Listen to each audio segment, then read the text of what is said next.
Hey everyone, Techni here with one awesome piece of audio equipment for all of us PC gamers out there. Not even gamers, say content creators, streamers, YouTubers, anything like that. This is something that you need on your desk or in your PC. You know, I guess you got both. And why I say that, it's just the versatility and the features built within this guy are just awesome. As far as the connections right here, I mean, you got optical in, out, and everything. You can connect the whole surround sound system with this guy for your PC. Over here, you have some phantom power for an XLR mic or something. Like, wow, we just don't see that in these sound cards or even external amps and DACs, right? You still have that great sound and that high-res sound and all the versatility built within this guy, actually going up to 600 ohms here. I mean, wow, you're going to be able to run a wide array of headphones with this guy. And I actually tested it with the wide array of headphones. I even tested it with some basic like $30 gaming headsets, but honestly, if we're buying this, we're not going to be using those kind of headphones, right? But I tested it with a fairly mid-range, high-range gaming headset right here, Audio Technica's right here. They require very low ohms, so you can bam, just set this over to low ohms and run it right there. But as far as the range on a headset like this, running 5, so I believe it's 40,000, this thing really pushes it to that range, and it brings out really these sounds that you've never heard before. It almost makes you want to, it actually made me want to go back and play other games. It's almost like, I was talking to someone the other day, and it really makes me think of like a remastered game, right? As far as these visuals and everything, this sound just comes to life, and it's like a completely different game. And I also tested it with some higher end headphones here with the Beyerdynamic DT990 Pros here. And we're also going to do some mic test here across the basic gaming headset, as well as with an XLR microphone powered up through this guy right here. And as far as our audio control box, it's really cool because this guy can bam, come sit right up on top of your desk, so you don't have to be underneath your PC plugging in all these wires and everything. You have plenty of options on this box right here. And first off, we have the XLR mic input right there, and then we have our plus 48 volts to power that mic right there if need be. You have a 3.5 mic input, a 3.5 headphone input, a 6.3 headphone input, and then you have an impedance mode selected right here, being low, medium, and high. And then you have your XBX mode, which is going to adjust that sound effect that you can adjust with any software. And then you have your volume knob right over here. So now as far as our connections on the sound card itself right here, first off you have your ACM link, which is going to be your audio control module link, which is going to take a little mini HDMI, plug it into this box on top of your PC to give it that power and that control while that's on top of your desk. And then as far as our inputs right over here, you have center, sub, you have right, left, and then rear. So you can get a whole surround sound system coming right from your PC controlled from this guy. Like, wow, that is incredibly awesome. You also have optical in and out right here. So as far as other connections, you want to connect a DVD player or something like that up to it and then be able to control your sound like this. It's like, what I want you to think about this deal is kind of like, you guys remember those big receivers? Not remember, I mean, we still use them, right? I have one right over there. But anyways, the big receiver that we use and we plug in our sound and we got it right underneath the entertainment center, that's pretty much what you're going to get out of this little guy. Now it is going to connect into a PCIe slot right here, and it does require a 6-pin PCI connection from your power supply. So that's one thing you want to make sure. The majority of us are going to have an extra slot on our motherboard right there, but make sure you have an extra cable available on your power supply. Now again, if you're looking at this kind of device, I'm sure you do, but usually around, it also requires a minimum of a 500 watt power supply.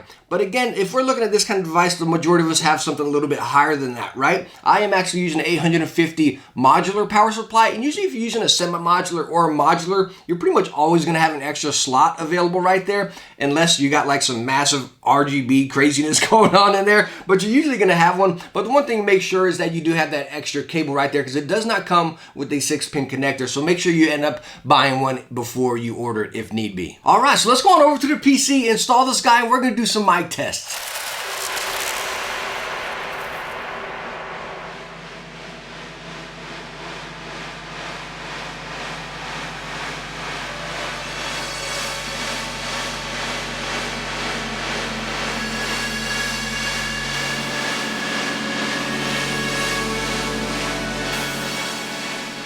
Alright, so we're going to do a few mic tests here, and while we're doing this mic test, I'm going to show you some of these software. And first off, what we're going to start here is with a gaming headset. Right now I'm using the Audio Technica AT-G1s with, again, the microphone on there. And while we're doing this, again, we're starting off right here in the recording since we're doing a mic test. As you can see, you get all this right here. Now what I'd like to do right now is just be quiet for a second and see if you catch any noise. So I'm just going to stop here.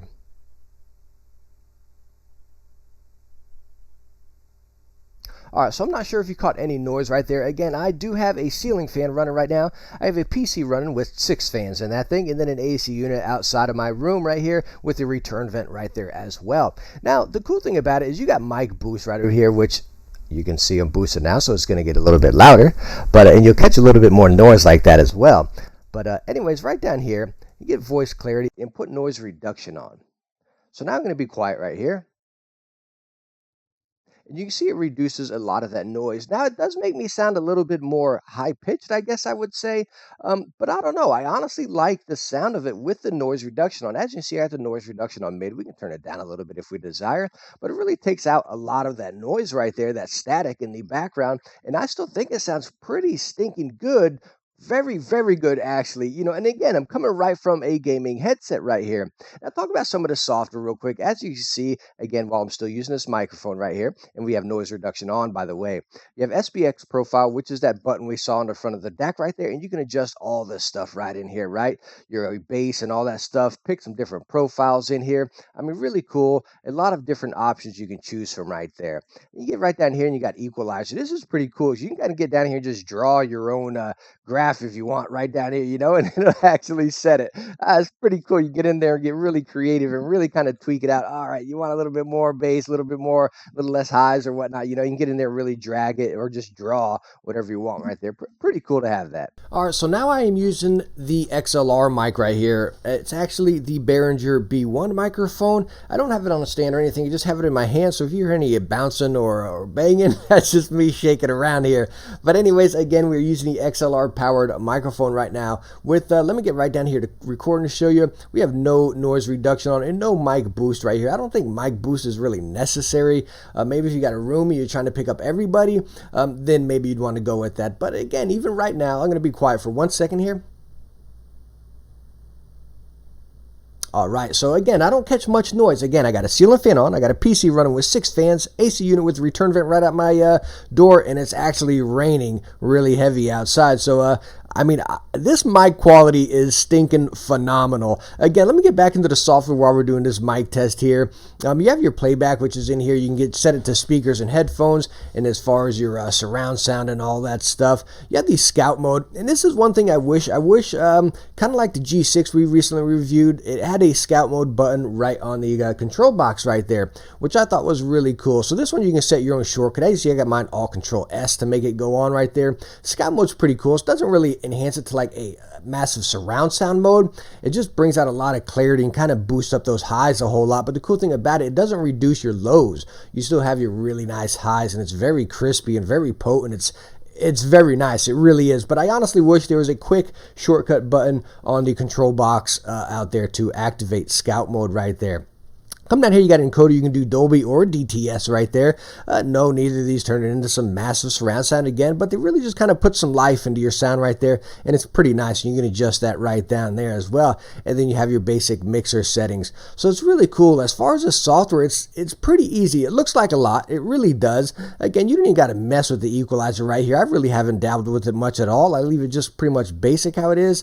Maybe every now and then I use some SPX, especially if I'm using my Beyer Dynamic headphones, because SPX just kind of gives it a little more life, brings it out, turns the Beyer Dynamics almost into like a gaming headset sound, where it brings out that bass a little bit more and that environment a little bit more, you know what I mean? So when I'm playing games, I really like the SPX mode. When I'm listening to music or watching movies or videos on YouTube and stuff like that, I don't like the SPX on. But again, in-game, XBX is really, really awesome. All right, so how about those mic tests right there? I thought they were absolutely fantastic. Yeah, with the gaming headset, we got a little bit of background noise right there, a little bit of that static, but I think that'll vary between headset to headset, but it really wasn't that bad. Hit that noise reduction right there, and it pretty much eliminates all of it right there. As far as with the XLR mic right there, wow, the clarity is just phenomenal. And that's kind of where I put it in and recommend this thing as far as like a content creator, if you're doing YouTube videos or whatnot, you know what I mean, streaming. It's fantastic. A lot of you are probably thinking, oh, well, heck, man, my onboard audio and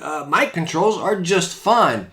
But again, this isn't in the class of just fine, right? I mean, sure, we can go get a 570 1080p 60Hz monitor and it'll be just fine, right? It's gonna play great, you know what I mean? But again, this is kind of where you're kind of boosting it up to that next level and you want that extra little touch in there, being able to, again, use XLR mic. And then the other option, some of you might be thinking, well, heck, I can just go get a mixer or this external audio interface right here, which you can do this. Bam, plug it to USB, and then you have your other deal right there. Let me tell you what, I mean, I don't stream. I dabbled with it before. I tested it out.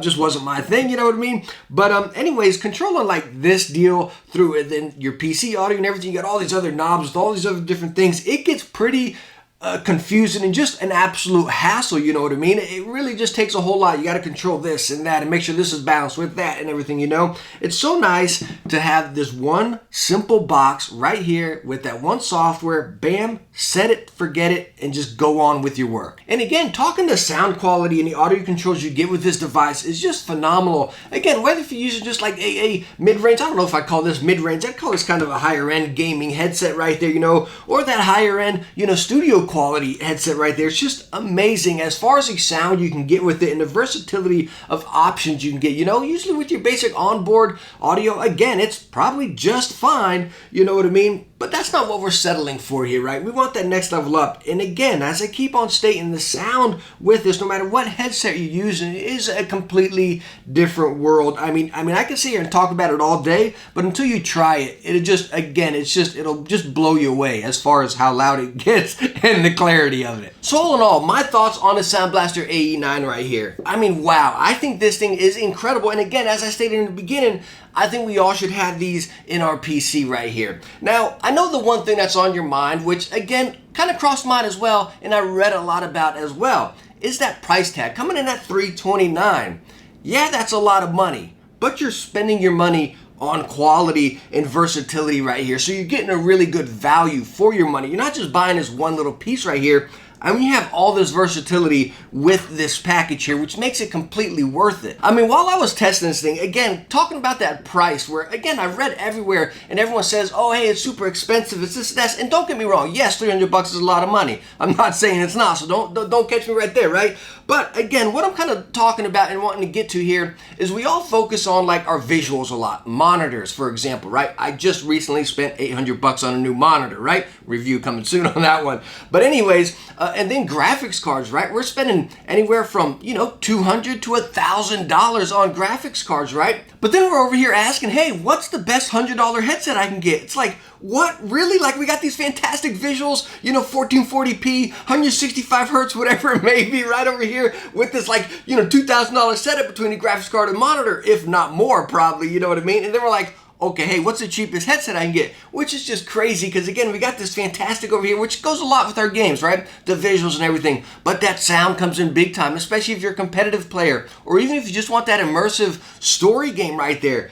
I mean, this completes that package for you. Yeah, you want your great visuals, but when you get that sound over here, and that's the best way I can explain this right here. Like, I've recently jumped from 1080p to 1440p on PC gaming, and that's what this is like. This is more or less like going from 1080p to 4K, actually. It's that big of a difference. And it truly does make a massive difference, a gigantic difference. This is not just hype or excitement or anything like that. I mean, I truly mean it. It makes that big of a difference. Like I stated earlier, it makes me want to go back and replay some games I've played before, you know what I mean? Because they all sound completely different, whether it be footsteps, you know, the environment sound, the gunshots, everything just sounds incredibly amazing with this guy. And it makes me just, again, want to go back and replay some of those old games. Again, it's just that much of an improvement to your PC setup right there, whether it be gaming or music, movies, videos, anything like that. Again, if streaming or content creator, you know, again, this is something I highly recommend just saving up for and definitely putting on the top of your list of upgrades for your PC. But hey, thank you so much for stopping by watching this review on the Sound Blaster AE-9 right here. Again, I highly recommend this. Please let me know down in the comments if you use this device and what you think about it, or if you're looking at picking it up and what you think once you do get it right there. Again, I highly recommend it. But hey, I hope I was able to help you out just a little bit, and I hope you enjoyed it. If you did, hit that thumbs up and don't forget to subscribe for some future tech videos. I hope I catch you in the next one. Bye now.